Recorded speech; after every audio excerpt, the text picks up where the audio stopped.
బంగాళాఖాతంలో ఏర్పడిన అల్పపీడనం ప్రభావంతో ఆంధ్రప్రదేశ్ రాష్ట్ర వ్యాప్తంగా పలు జిల్లాల్లో భారీ వర్షాలు కురుస్తున్నాయి. నేపథ్యంలో రాష్ట్ర ప్రభుత్వం అప్రమత్తమైంది.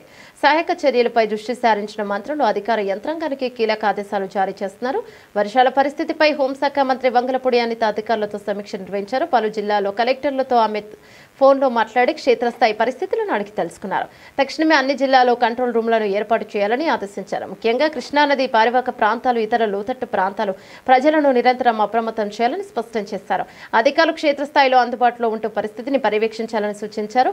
అత్యవసర పరిస్థితులను ఎదుర్కొనేందుకు ఎస్డీఆర్ఎఫ్, ఎన్డీఆర్ఎఫ్ బృందాలను సిద్ధంగా ఉంచాలని తెలిపారు. ప్రమాదకరంగా ఉన్న హోర్డింగ్లను, రహదారులపై కూలిన చెట్లను వెంటనే తొలగించాలని మంత్రి ఆదేశించారు. మరోవైపు విద్యుత్ శాఖ మంత్రి గొట్టిపాటి రవికుమార్ తన శాఖ అధికారులతో టెలికాన్ఫరెన్స్ నిర్వహించారు. వర్షాలు కారణంగా విద్యుత్ సరఫరాలో ఎదురవుతున్న సమస్యలపై ఆరా తీశారు. ప్రజలకు ఎలాంటి ఇబ్బందులు లేకుండా అన్ని రకాల ముందస్తు చర్యలు చేపట్టాలని ఆయన అధికారులకు దిశానిర్దేశం చేశారు. ఉత్తరాంధ్రలో నీటి ప్రవాహం ఎక్కువగా ఉన్న కొన్ని ప్రాంతాల్లో భద్రతా కారణాల దృష్ట్యా విద్యుత్ సరఫరా నిలిపివేయనున్నట్లు అధికారులు మంత్రికి వివరించారు. రాష్ట్ర వ్యాప్తంగా 1-2 చోట్ల మినహా పెద్దగా సమస్యలు తలెత్తలేదని చెప్పారు. విద్యుత్ ప్రమాదాలు జరగకుండా ప్రజలను అప్రమత్తం చేయాలని గొట్టిపాటి సూచించారు. వినాయక విగ్రహాల నిమజ్జన ఊరేగింపుల సమయంలో విద్యుత్ తీగల పట్ల సిబ్బంది జాగ్రత్తగా వ్యవహరించేలా చర్యలు తీసుకోవాలని కూడా ఆయన ఆదేశించారు.